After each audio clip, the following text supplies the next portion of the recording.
Chapter 6. How Riches Come to You.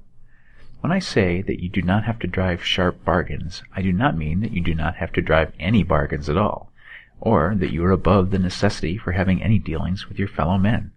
I mean that you will not need to deal with them unfairly. You do not have to get something for nothing, but can give to every man more than you take from him.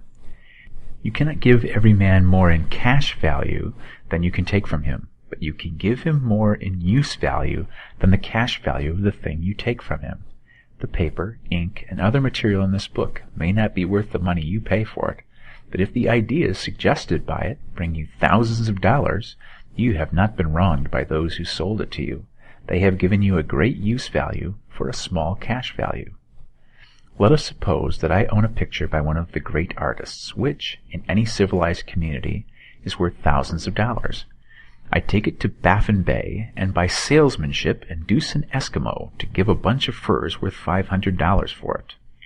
I have really wronged him, for he has no use for the picture. It has no use value to him. It will not add to his life. But suppose I give him a gun worth $50 for his furs. Then he has made a good bargain. He has use for the gun. It will get him many more furs and much food. It will add to his life in every way. It will make him rich. When you rise from the competitive to the creative plane, you can scan your business transactions very strictly. And if you are selling any man anything which does not add more to his life than the thing he gave you in exchange, you can afford to stop it.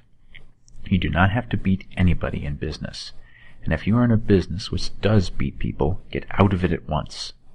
Give every man more in use value than you take from him in cash value.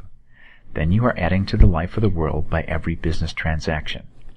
If you have people working for you, you must take from them more in cash value than you pay them in wages. But you can so organize your business that it will be filled with the principle of advancement, and so that each employee who wishes to do so may advance a little every day. You can make your business do for your employees what this book is doing for you.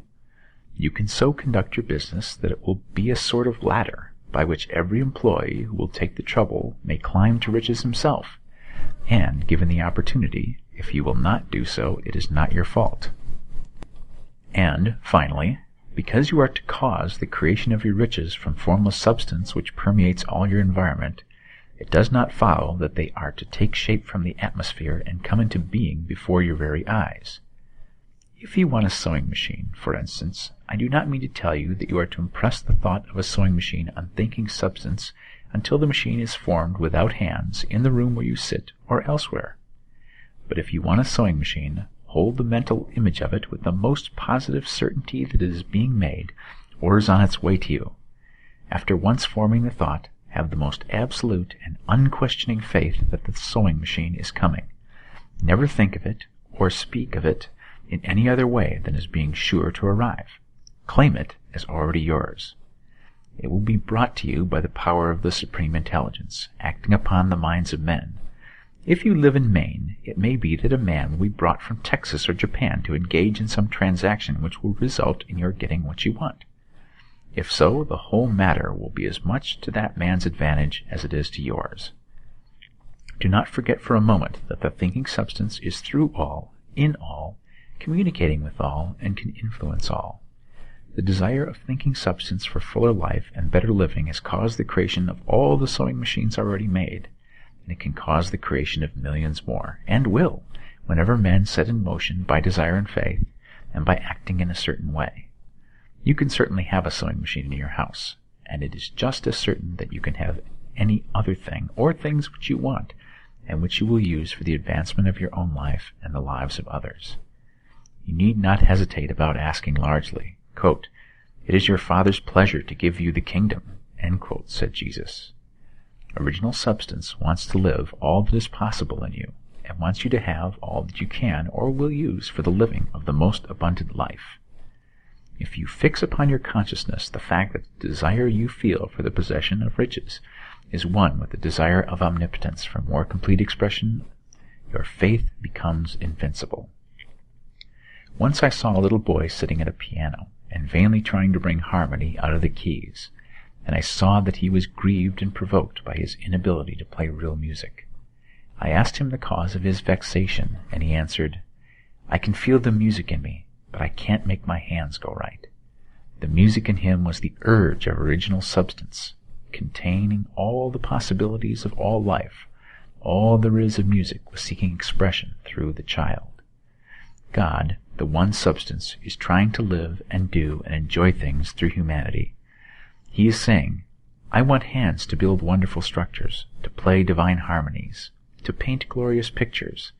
I want feet to run my errands, eyes to see my beauties, tongues to tell mighty truths and to sing marvelous songs," and so on. All that there is of possibility is seeking expression through men. God wants those who can play music to have pianos and every other instrument, and to have the means to cultivate their talents to the fullest extent. He wants those who can appreciate beauty to be able to surround themselves with beautiful things. He wants those who can discern truth to have every opportunity to travel and observe. He wants those who can appreciate dress to be beautifully clothed, and those who can appreciate good food to be luxuriously fed. He wants all these things because it is himself that enjoys and appreciates them. It is God who wants to play and sing and enjoy beauty and proclaim truth and wear fine clothes and eat good foods. "It is God that worketh in you to will and to do," said Paul. The desire you feel for riches is the infinite, seeking to express himself in you as he sought to find expression in the little boy at the piano. So you need not hesitate to ask largely. Your part is to focalize and express the desire of God. This is a difficult point with most people. They retain something of the old idea that poverty and self-sacrifice are pleasing to God. They look upon poverty as a part of the plan, a necessity of nature. They have the idea that God has finished his work and made all that he can make, and that the majority of men must stay poor because there is not enough to go around. They hold to so much of this erroneous thought that they feel ashamed to ask for wealth. They try not to want more than a very modest competence, just enough to make them fairly comfortable. I recall now the case of one student who was told that he must get in mind a clear picture of the things he desired, so that the creative thought of them might be impressed on formless substance. He was a very poor man, living in a rented house, and having only what he earned from day to day, and he could not grasp the fact that all wealth was his. So, after thinking the matter over, he decided that he might reasonably ask for a new rug for the floor of his best room, and an anthracite coal stove to heat the house during the winter. Following the instructions given in this book, he obtained these things in a few months, and then it dawned upon him that he had not asked enough. He went through the house in which he lived, and planned all the improvements he would like to make in it. He mentally added a bay window here and a room there, until it was complete in his mind as his ideal home. Then he planned its furnishings. Holding the whole picture in his mind, he began living in a certain way, and moving toward what he wanted. And he owns the house now, and is rebuilding it after the form of his mental image. And now, with still larger faith, he is going on to yet greater things. It has been unto him according to his faith, and it is so with you and with all of us.